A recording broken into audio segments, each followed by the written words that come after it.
So what's tarot really for? It may not be quite what you are thinking. Now, most people, when they come to tarot, they think it's about predicting the future.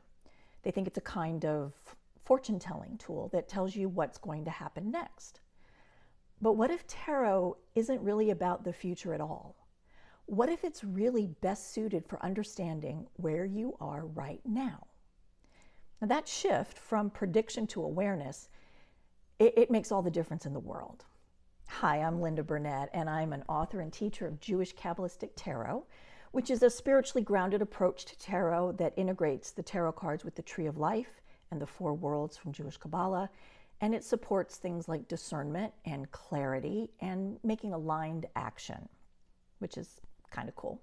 Bear with me, this is kind of one of my very first videos, and while I'm comfortable public speaking in front of people, I'm really nervous doing this just in a camera, so please bear with me as I'm a little wobbly. So back to the topic. All right, when people first come to tarot, they often ask questions like, okay, am I going to get this job?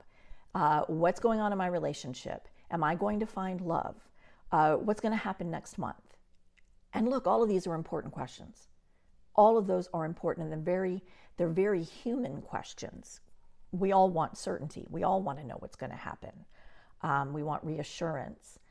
I personally have a huge load of anxiety, and I would like nothing better than to know exactly what's going to happen. But life doesn't work that way. The future is not a fixed script. Instead, it unfolds, and it unfolds into infinite possibilities. How?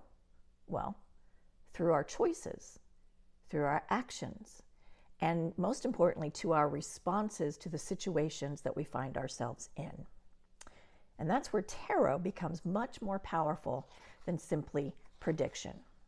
So in my work, I approach tarot through the lens of Kabbalah, Jewish mysticism, and especially the Tree of Life and the four worlds.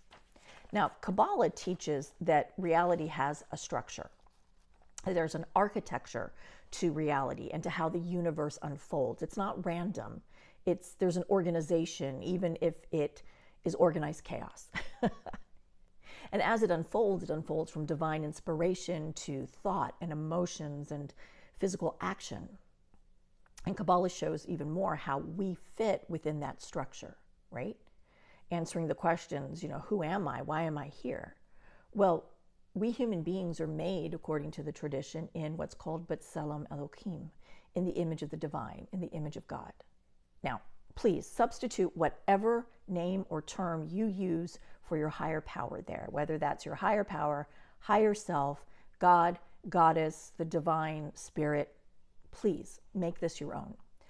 I tend to use God or higher power or the divine, but please use whatever works. Whatever you call that higher power, we are created in the image of it. And therefore we are in the same structure, a microcosm, as you may have heard, of the macrocosm of creation, right? We're made in the same structure. Now, if you study any kind of metaphysics or hermetics or mysticism, you may have heard this concept described as above, so below. It's called the system of correspondences. Okay, so how does tarot fit in? If we have this architecture and this structure, we fit into it because we are made in the same architecture and structure, then what's the role of tarot?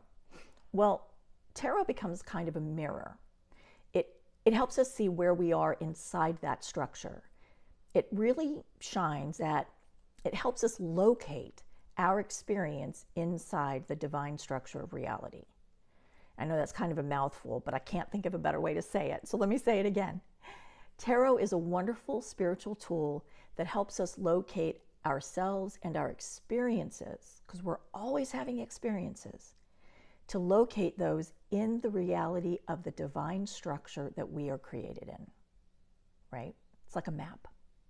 So it doesn't necessarily show us where we will be or what's fated to happen, because the tradition would not believe in fate, but it shows where we are right now. And that's important because once you know where you are, you can choose where you want to go. If you're old enough to have ever been to a mall, a shopping mall, I know a few of them still exist, but they're not popular like they were when I was younger. But if you go to a mall, On every floor at different locations, you're going to see a directory, and it's going to list all the stores, and it's going to have a map. And that map is meaningless without a very special symbol that's on every one of them, and it's really big, and it says, you are here. Why? You got to know where you are before you can know where you're going to go and how to get there. That's the power of tarot. It can show us where we are so that we can then begin making choices out of that awareness. Those choices lead to action. And, well, action's kind of where the transformation and the magic is, right? That's where the change and the journey forward happens. So instead of predicting the future, tarot then can help us clarify confusion. It can help us notice patterns and, most importantly, blind spots. Oh my gosh, do I have a lot of blind spots? We all do. We're built that way, so it's okay. It can help us understand emotional dynamics, situations. It can help us make thoughtful decisions and thoughtful actions. But what the heck does that look like? Okay, example time. Let's say you're doing a spread and you have pulled the Seven of Cups, possibly in a what's hindering you position, or maybe even if it's an outcome position. Well, on the surface, that can indicate confusion. The Seven of Cups, all these options up in the upper realms. Which one do I choose? How do I decide which one is for me? Or maybe none of them for me. But if we look at it through a Kabbalistic lens, well, the 7 matches to the Sphera of Netzach on the Tree of Life. And that's the Sphera of endurance and drive and forward momentum. It's like the Energizer Bunny. You know those commercials? It keeps going and going and going and going, right? Well, cups, now that's the suit of water, and that belongs to the suit of Yetzirah, the world of emotions and relational dynamics. And it's also the realm of how we use speech to either help or hinder what we're working on. Yep, sorry, I've got my script. I know, I'm sorry. Well, now suddenly the confusion isn't about something random, right? The confusion is that your emotional energy, Yetzirah, may be moving faster, because it's a 7, it's Netzach. It's moving faster than your discernment. And it's pushing you to choose before you're really clear, right? Maybe you're not supposed to take any action yet. And it's so to let things slow down. You're not confused. The insight now becomes slow down. Let the emotional current settle a little bit and let clarity kind of emerge before you take action. So this is the kind of deeper information that working with Kabbalistic tarot can offer you.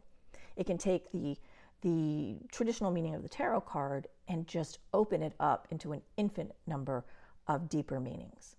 So if this kind of thing resonates with you, if you find yourself going, hey, this is kind of cool, and then please hit like, hit subscribe. I plan to do a lot more videos, and that'll help other people find them as well. Now, in my own personal practice, tarot is definitely a tool for spiritual discernment. And to be honest, for me, it's also a form of prayer. It helps me stop and slow down because I'm wound pretty tight and I don't slow down easily in a way that's very productive. And tarot has been a wonderful tool for decades for me to create a meeting place for me to slow down, be still, and bring myself and my entire being and life into conversations with the divine. I also use the term Hashem, which means the name. So through the lens of the Tree of Life and the 4 worlds, the cards can also help really discern where alignment may be needed. Maybe our 4 worlds are out of alignment. Quick example. Maybe a card points to the realm of Atzilut, and that's the world of divine will, correlates to the suit of wands. And maybe that's inviting me to reconnect with my purpose. Or it may be illuminating Bria. Now that's the world of thought reflected in swords. And it could be asking me, hey, what are you telling yourself about this situation?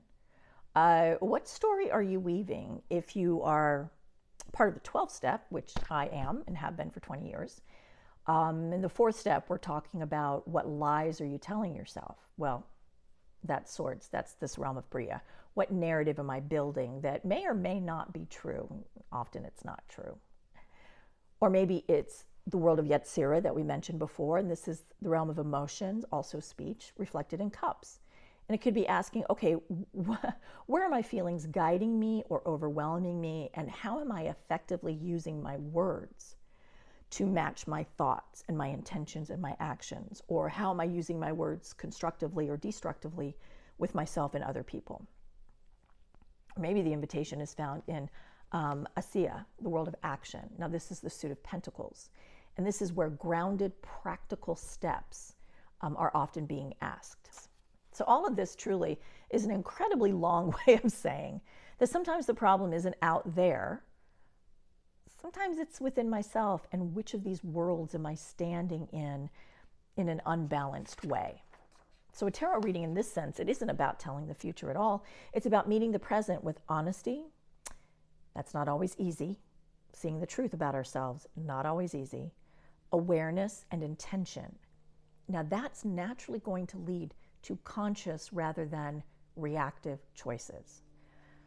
I don't know about you, but a number of the absolute worst situations I have gotten myself into over the years have been because of being reactive and reactionary and not pausing to stop and reflect and get into a more conscious awareness.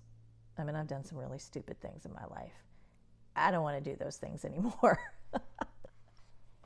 So if this perspective, back to the program, this perspective resonates with you, I have created something. I've dropped a link into the description, and I've created a free Kabbalistic Tarot quick reference guide. It shows you how all the cards, I use the Rider-Waite deck, my favorite, how all the cards map onto the Tree of Life and the four worlds. This is from a Jewish Kabbalistic perspective, not a Western Hermetic or Golden Dawn perspective. So the correlations are going to be a little bit different. And it's going to give you a simple reference handout sheets that you can use to slowly incorporate things into your own practice. And you can download it in the description. Thanks for being here. I appreciate it, and I hope to see you in the next video.